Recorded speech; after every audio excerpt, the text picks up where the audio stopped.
All right, what should we talk about? Villain challenge shit. Right. What should people expect?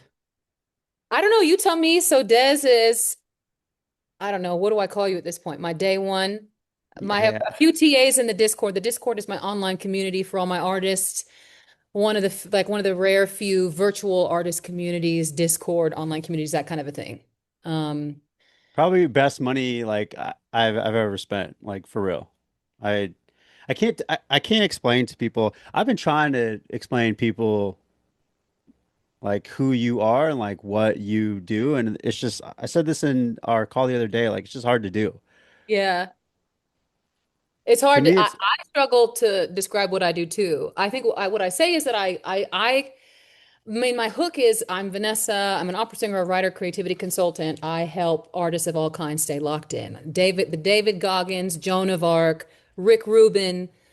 But specifically, then this is the thing. I work with artists of every type, every level, but specifically the people that I tend to really care the most about, artists who are mad talented and low key, have nothing to show for themselves yet. Like it's a they're like banger of an ready to elevator win. pitch. Like, It's a banger. It's like, that aspect, like I started my content doing stuff that's really like academic because I'm a mhm. nerd and I like research and comparative theology and philosophy, stuff like that. But then as I started working with people, now I've been doing it for almost 3 years, working with thousands of people, I am actually like floored by the talent that people have, the ideas that people have. And it breaks my Yeah, heart how much they don't believe in themselves just because they don't have this traditional pedigree. yeah. You know what I mean?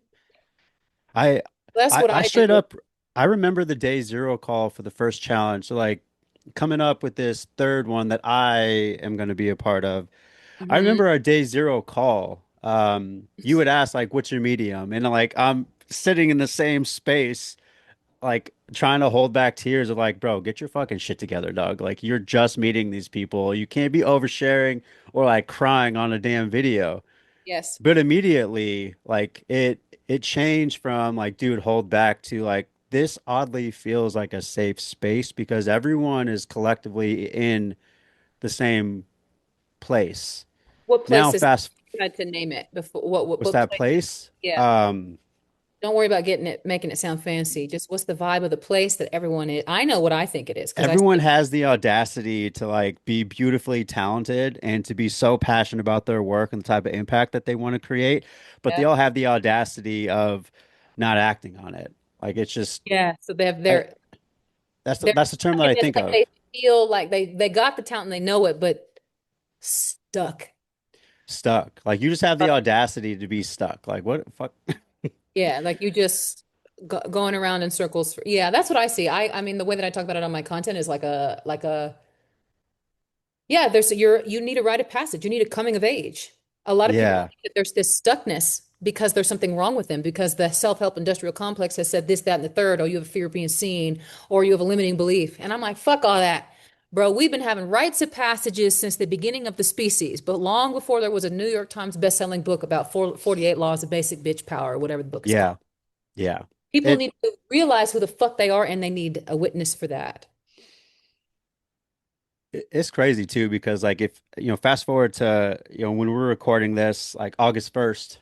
Mm-hmm. So I started with you April 1st. Um I am not the same person. Like not even a little bit. And it's kind of like I don't know, do you know anything about the reticular activating system? I have I'm no sure you idea. do. Okay. So there's a reason why if you're like, yo, I need a new car, I'm gonna go get a red car, that all of a sudden red cars are showing up fucking everywhere, right? They've always Oh, been sure. there. They've always been there. It's just like your mind filters out shit that you're not thinking about. But once you start Once you start, thinking about a certain pathway, it starts to present itself. So like since starting the villain challenge, if you're asking me like, yo, what's the low key benefit that this has provided you? yeah. There's a ton of other like bells and whistles that I can speak till days on. It's amazing.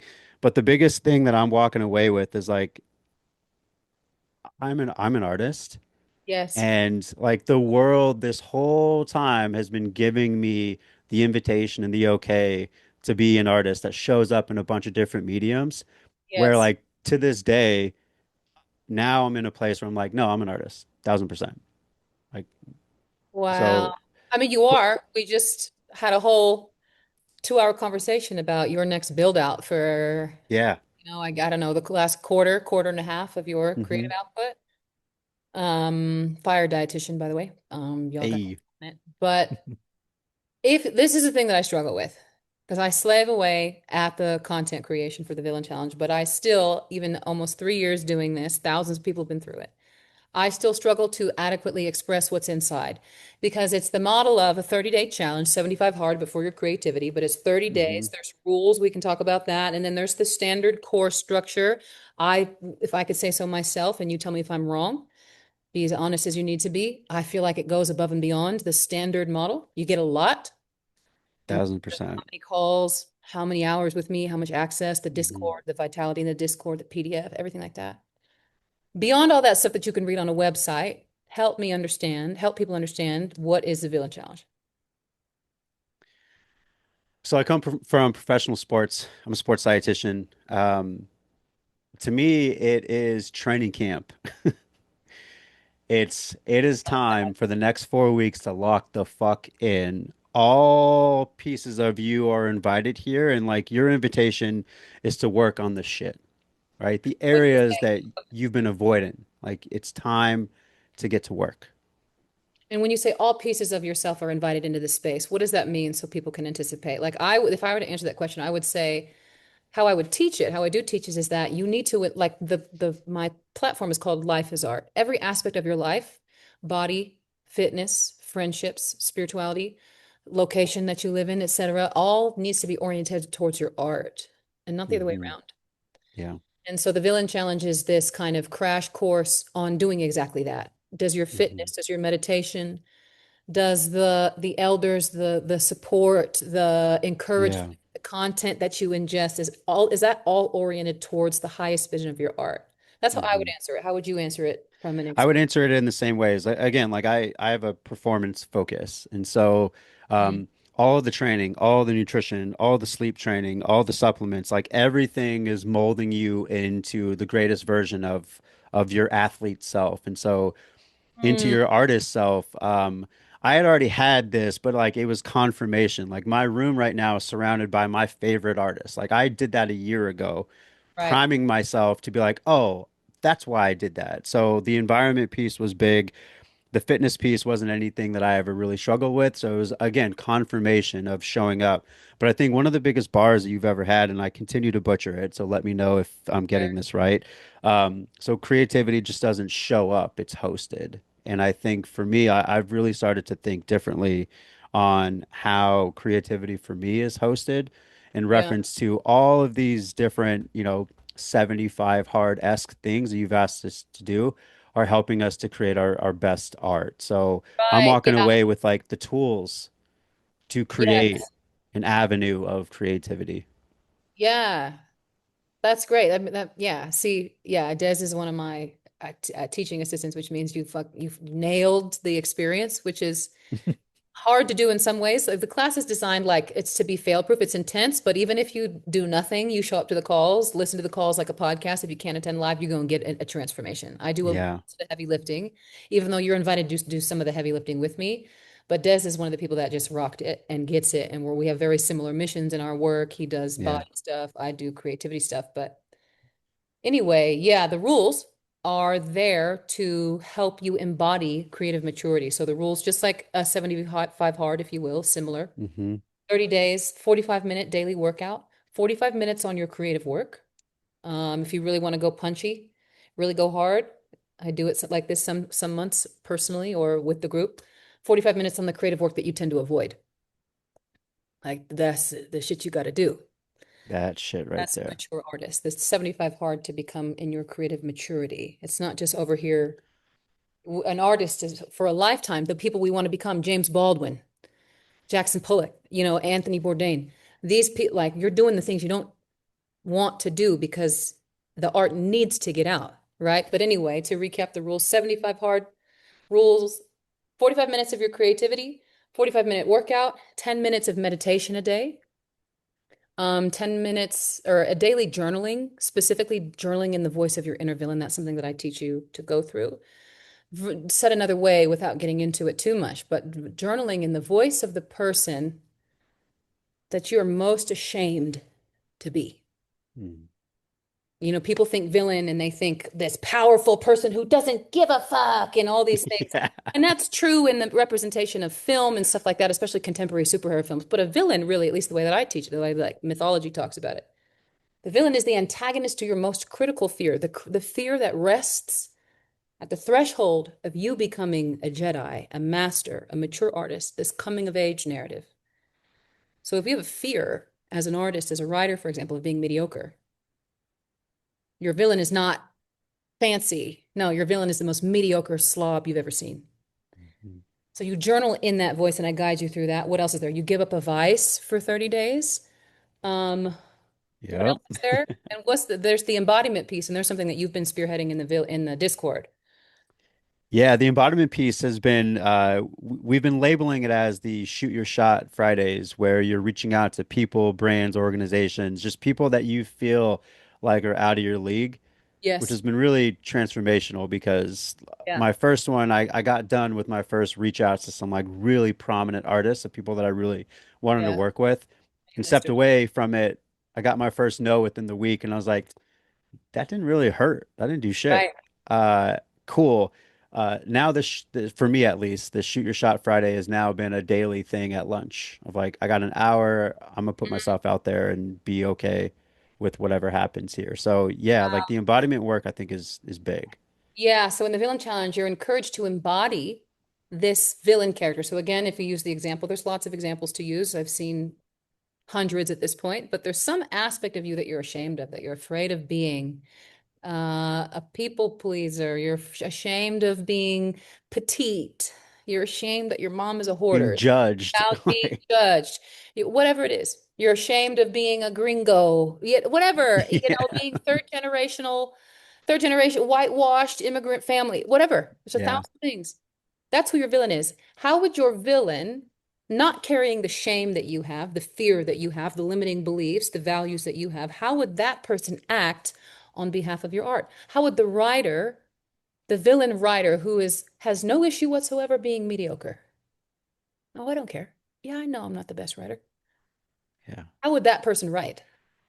They would write freely, or you're too busy worried about, or where you carry the fear of being mediocre, and then you just paralyze yourself as a writer.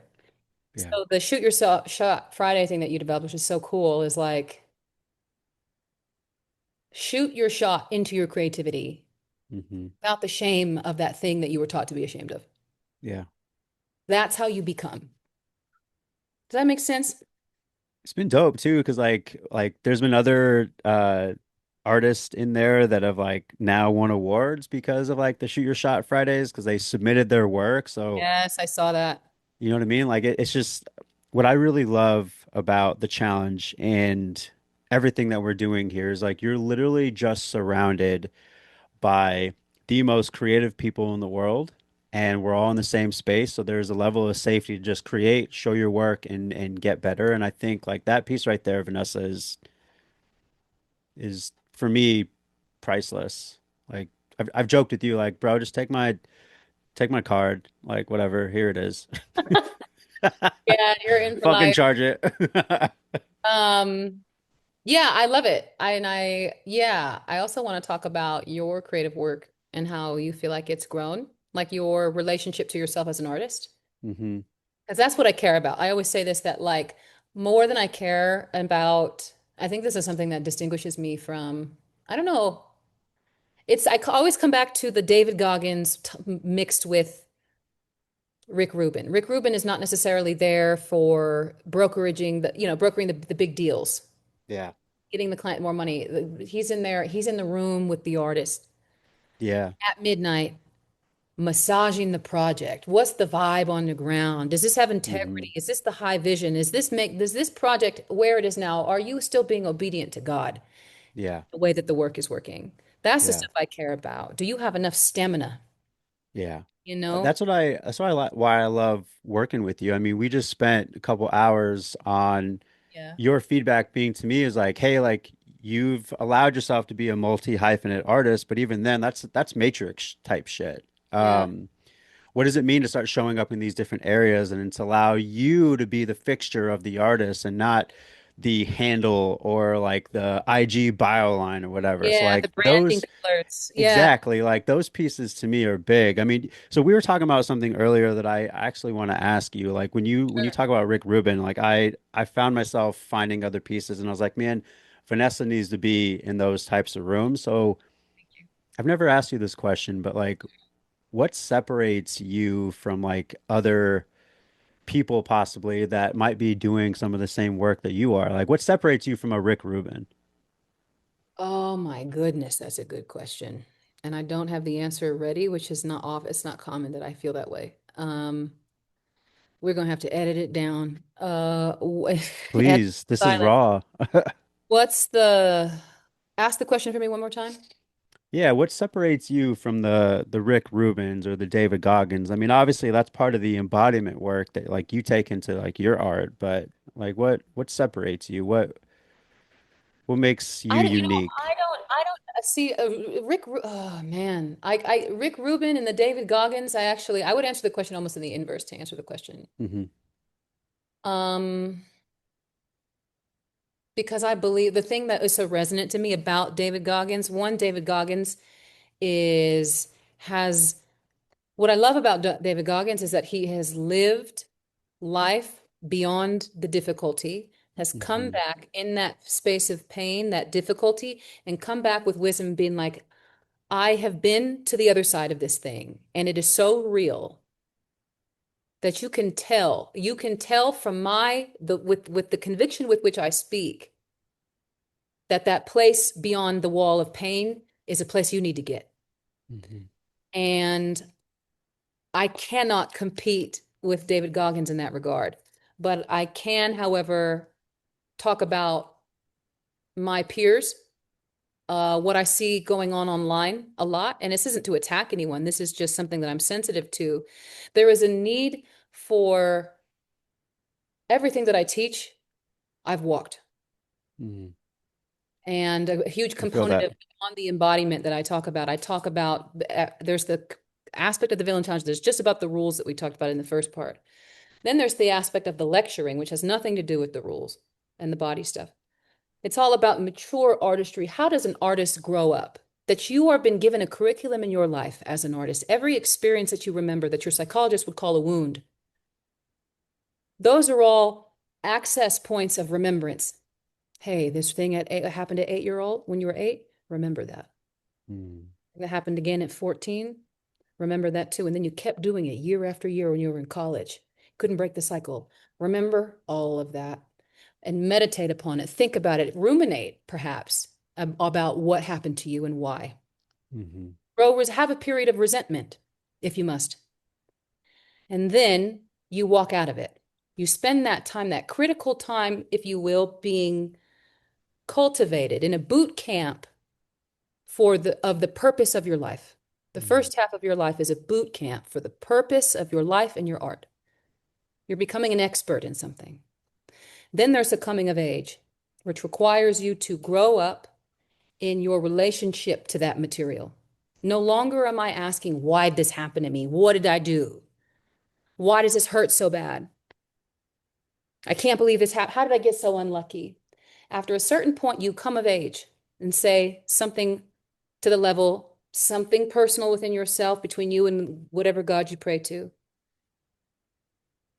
I understand why this happened to me. And I'm grateful that it did. In my case, being able to transform the pain that you're in into this beautiful gift of an aesthetic presentation, a painting, a poem, a 10-minute video, a Patreon, a watercolor that you put on Etsy and sell for $29. The capacity to transform those 30 years of hell into a beautifully or even mediocrely depicted sunset for somebody else is the most heroic thing you can ever do. Why? Because what do you mean cares about what happened to me and my mom when they see the sunset and they're only thinking about themselves and their mom? The selflessness of that is profound. Hmm. The capacity to transform all of these feelings and emotions and experiences into something abstract and aesthetic and technically proficient at that. That's also extreme. Hmm. I have done that, Yeah. and it's not easy. And I have lived through things that are so bad that the self-help industrial complex cannot help me Hmm. the way that art can. And that's what I need people to know, that is what art making is. Yeah. That's the traditional, that's the ancient, that's what we've been doing for 40,000, 100,000 years as a species. Not this make your content and pick your brand colors. Hmm. You know what Yeah. I'm saying? Did that That's what I answer that? think it I don't did. know if I That's answered. what I think separates you because I mean we just talked about this a couple of hours ago. Yeah. It takes a really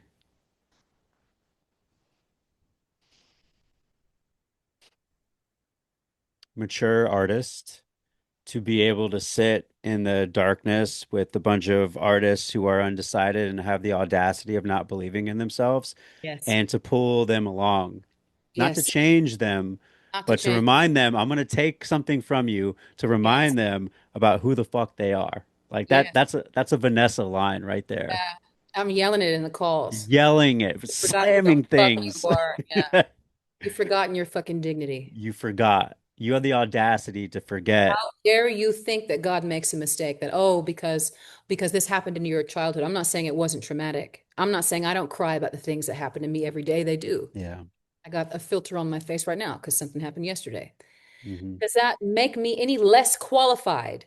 No, it makes me more qualified. Now you are sufficiently human Hmm. because that heartbreak that you went through, and yeah, and no, you haven't figured out the heartbreak. No, you still check that, you still double text, and you still miss them, and it's been 9 years. There's this Hmm. beautiful line. Someone said it on the internet. It says, "What do you mean? Why am I still sad or am I anxious attached? It's love. Yeah. It happens twice."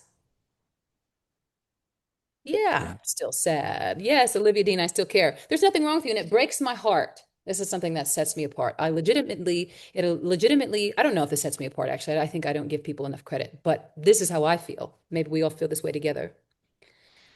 I cannot fucking stand watching a generation of talent just sit and Google themselves to death as if there's anything wrong with them whatsoever. Oh, I'm blocked. Oh, I have anxious attachment wounds. Oh, I have a fear of being seen. Who the fuck told you that? That's not true. There's nothing wrong with you. You're a human being. Of course you have a fear of being seen. Back in my day, we used to call that vulnerability. And it's a good thing. Mm. You need it. You need to be shaking in your boots. You have to be. Do you know what I'm saying? I Yeah. don't like that we're all Googling ourselves to death because there's too much talent out there Yeah. for me. For me. That's me. I love it. So I appreciate that question. I got one more for you. Sure. So I think through working with you, I think I've, I'm still learning this. I don't think I have it figured out just yet. I'm remembering who the fuck I am. That's true. Um, and that's what I feel like what separates you. Like, I'm not willing to say because I don't know a whole lot about it, but like, I think that there's a level of intuition that is almost like, yo, you're a fucking wizard. How do you know these things about me? Hmm. I think there is a level for, I don't know if you feel this way, but there's a level of when I am with you, like Hmm. I feel that there's an energy that like I feel seen and there's almost like a pull of reminding me about my talent and how I'm made for really big things. Like there's kind of a pull on your side Yeah, that's true. without outwardly saying those things, which you've said those things to me. Like I'm just wondering, Wow. what excites you the most about seeing the artists that you work with in reference to that? Like you see things maybe that they don't quite see yet. I love this question. This is probably the best question I've ever been asked. I've never been asked this question because you're right. This is my favorite thing. Yeah. I love, I could get emotional thinking about it. I love one, God. I love that God. gave me this capacity to see into a person.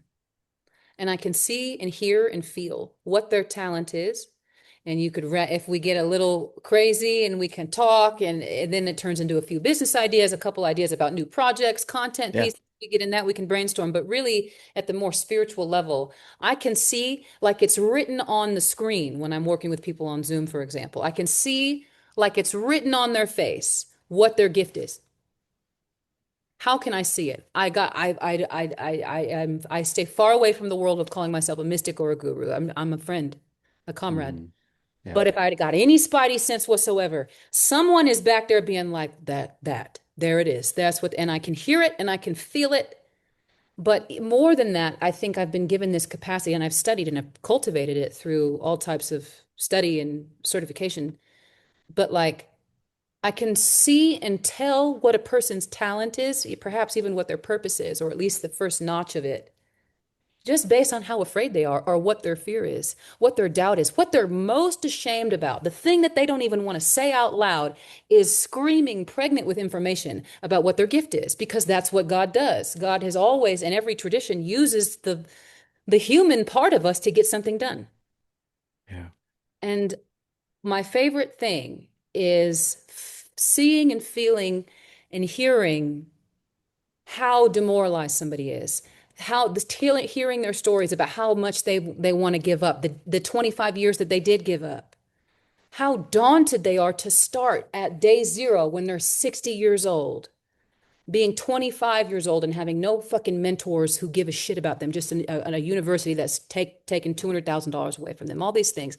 They are drowning. And I'm looking at them glowing like a child because I can see it. Yeah. And all I have to do is hold the vision. Irreverent am I to your fear, to that shame. I don't want to talk about what happened and why. I care as a person, but I'm not interested in going into the back and fixing what you think is wrong with you. I bypass that step. All you need is someone to encourage the living shit out of you and your idea Yeah. because God doesn't make mistakes. And watching what happens on somebody's face when they have, for the first time in their lives, in most cases, someone believe in them. And they don't even know what belief being believed in feels like until we're locked in as a community. That what see, I can feel it physically when someone gets the tea from that and the vibes, and they're like, oh my goodness. There's nothing wrong with me. You're saying whatsoever? I'm saying there's nothing wrong with you whatsoever. Hmm. Whatsoever. I would damn near die for that. Yeah. Why? Because God doesn't make mistakes. Oh, that one's broken. No. Anyway, thank you for that question. I went a little hard, but that's how I feel. I love it. I would say low key, like that's another thing too. You mentioned it. One of the coolest things about the community is there's such like a level of diversity in there that I like love. Age, ethnicity, religion, like literally all walks of life are in this bitch. And Yeah. I so appreciate it. I so appreciate seeing just the differences. Honestly, it helps me to feel safe. Like I like cool, like I'm among brethren. This is dope. Yeah. Yeah, I love the Discord has grown a lot over the last several years, but I love where it is now. Like, just so people know, like the Discord, there's a few different sections of, ways to participate, basically your creative life. So share your work, ask for feedback. So everyone's doing that on a regular basis. Share your shitty first draft. Like, hey man, I just wrote a terrible poem on my notes app. Here it is. Hmm. Or the other day we had a open mic night of sorts, and I was reading my memoir. Everyone was showing us their music videos, all these things. So there's a sharing your work component, asking for his feedback. There's a resource library, like, hey, I just saw this great YouTube essay on this. And then there's the creative life. So the life that supports your art, fitness, finance, business, meditation, things like that. And and then there's the aspect of the community where you just can host an event. So you want to meditate with the group. You want to do you want to teach people painting. You want to teach people how to write haikus. You want to host an event to help people like, hey man, can we brainstorm how to make content? Can we have a body doubling hour and a half so we can bust out this content so I can clean my house? I love that aspect. But I just love seeing people have courage. Yeah. And they're like, man, here, you know what I'm saying? I love that part of the Discord. They're like, man, here's my essay. Here's my stupid, terrible draft. It's got 50,000 typos in it and the font is terrible, but here it is. Yep. Because yeah, that's what we need, man. Yep. Yeah. Get in the car, nerds. We're in an upward spiral.